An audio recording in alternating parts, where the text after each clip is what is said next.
Interesting facts about the Bible, part 74.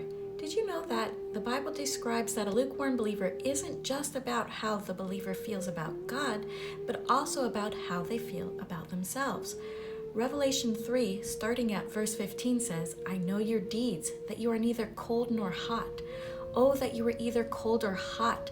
So because you are lukewarm and neither cold or hot, I'm about to spew you out of my mouth.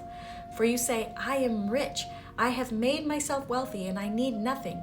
But you do not know that you are miserable and pitiable and poor and blind and naked. What makes a person lukewarm isn't how they feel about their faith in God necessarily.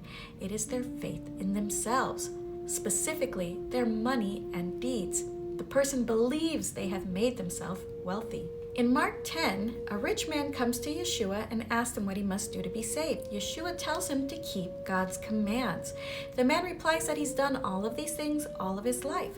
This man has lived a righteous life. Yeshua tells him he lacks only one thing. He tells him to sell all his things and come follow him. When the man hears this, he goes away grieving because he had so much property. What was it the man lacked? Then in the story of Zacchaeus in Luke 19, we see another man of wealth eagerly coming to see Yeshua. This man hasn't lived a righteous life. He had made his wealth not through righteous means, but by being the chief tax collector, something that was abhorrent to the people of God.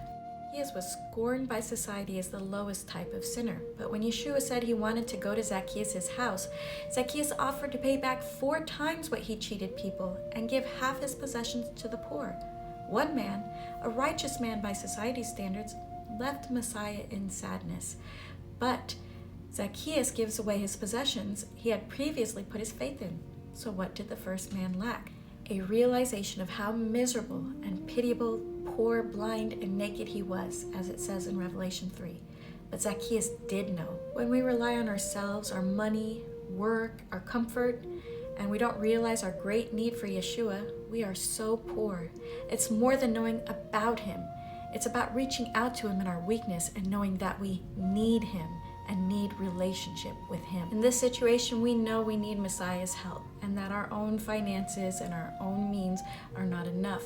But God has used you, his body, to take care of the poor and the needy, the widow and the orphan.